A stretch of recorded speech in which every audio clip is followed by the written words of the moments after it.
When Ken went to work in the machine shop of PCMC in February 1980, he figured he was set for life. The company, which built machines for the world's biggest tissue suppliers, was considered by everybody in Green Bay to be one of the best places to work. For Ken, it meant a several dollar-an-hour raise from his mechanic's wages. In fact, in his early years with PCMC, Ken remembers that several paychecks would often pile up atop his dresser, eventually to be cashed when he needed the money.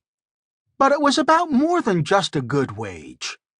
Ken could see that in a company of this size and stature, there was a lot of opportunity for a smart, enterprising, hard-working guy like him. As a parts delivery person, he was a low man on the totem pole then. But he knew there were many ways to move up. He was confident that a job at PCMC meant he had a secure future. A year and a half later, Ken was laid off for the first time. His wife was due to deliver their first child any day. I remember the dread I felt. I had a baby on the way and a wife who had to take unpaid leave from her job to go on bed rest because of premature labor. Our savings were pretty well depleted. How would I replace my income? How would I provide for my new child? The sense of dread and feelings of uncertainty were awful. 4 days later, his son was born. I had really strong feelings of failure and inadequacy, with some periods of depression. We had bought a house but had to sell it and lost all of our down payment money. It was really difficult. Eventually, Ken was called back to work, but other layoffs would follow. In fact, in Ken's first 6 years at PCMC, he never worked longer than 18 months at a stretch. In those days, PCMC's business was subject to wild swings. The company would receive large orders from customers, then hit a period when it had no work at all. When there was no work, the company laid off low-seniority union members like Ken, as well as engineers and office staff to cut costs.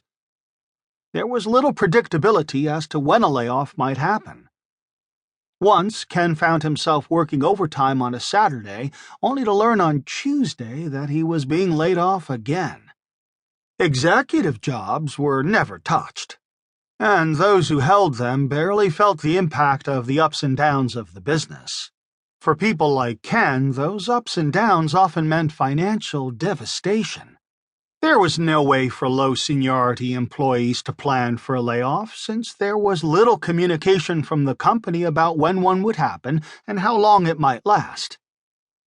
If Ken left PCMC, he'd give up the good wages and his chance to grow in seniority in the union.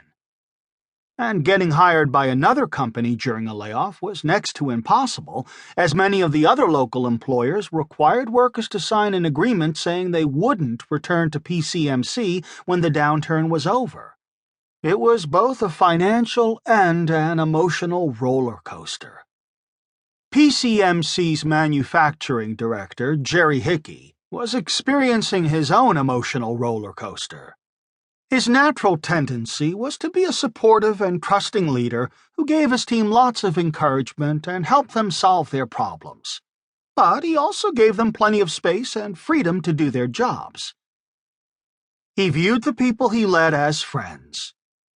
As business pressures mounted, he was given repeated and clear directives to micromanage all activities, including what people were doing on a minute-to-minute basis. This mandate to micromanage took him back to a dark point in his career, when at an annual review his supervisor told him explicitly to be tougher on his people, stating, "You need to be a jerk to them. You need to let them know who the boss is." Part of Jerry's role was scouting locations outside the United States where the company could move their parts production facilities.